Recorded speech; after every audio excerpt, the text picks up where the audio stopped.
Hello! Today I have something pretty cool to show you. So, custom structure generators in vanilla Minecraft. Now, I have actually done a video on this in the past, and various other people have done them as well, but there was a recent change in one of the snapshots, and that small little change has actually made these a lot more viable. So to begin, what is this and what does it do? So basically it's a command block powered device which can place a custom structure of your choosing, such as this little temple here, anywhere in the world to be found by anyone in the world. So before explaining how anything works, let me give you a demonstration of it in action. It's kind of a hard thing to demonstrate because obviously this isn't really how it would work. You know, you'd actually just find the structure in the world, but for demonstration purposes, this is how it has to be done. So those command blocks do stuff, and if I just teleport myself to... there we go. And we have to wait a little bit because the world needs to generate.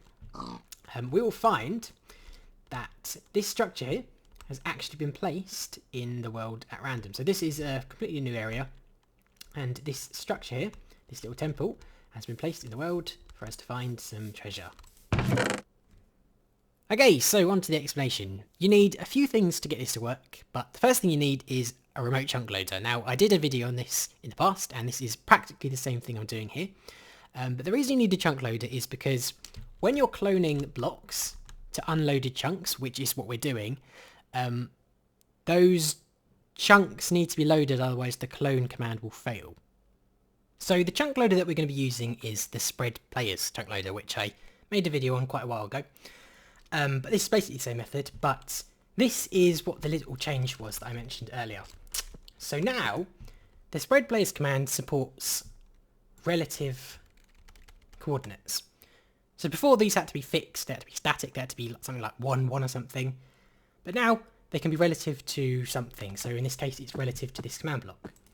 So this is spreading this pig, called test pig, around the command block between 5 and 7 blocks. The way the chunk loader actually works is quite simple. If you spread a mob into unloaded chunks, that chunk becomes loaded for a short while. So let's try to explain how all of these commands work and what they do. So the first thing we do is we summon a wither skull called chunk skull, and then we summon a pig called chunky. Okay, so they're two there. Then once we have done that, what we do is we execute at the player, so myself, and based on myself we spread players. So we're using those relative coordinates I was talking about, and what we do is we spread Chunky the pig between 250 and 500 blocks centered on myself. Okay, so that pig will end up between 250 or 500 blocks away from me. So once we've done that, we teleport Chunk Skull, the wither skull, to Chunky the pig. And then what we do is we set a block. So we use this set block command here to set a block in this air block here.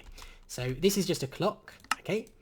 And what the clock does is for 100 ticks, so 100 times, it will spread Chunky the pig around Chunk Skull, okay?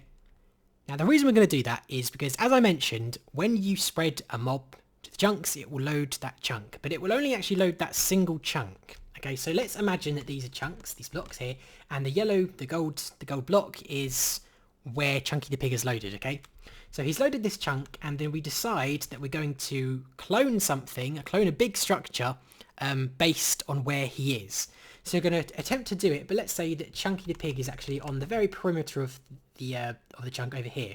So we're going to attempt to spawn the structure, but what's going to happen is it's going to fail because it's actually it actually needs to spawn to be created across multiple chunks. So this one, this one, this one, and this one. So we actually need more than just that one chunk to be loaded. And this was the problem with the spread players chunk loaders before, because you couldn't use relative coordinates. You could only ever load one chunk, so you couldn't really spawn massive structures or big... I mean, I'm not saying this is massive, but there were problems with it. You could only load one chunk and it really severely limited you. But by continuously spreading, that's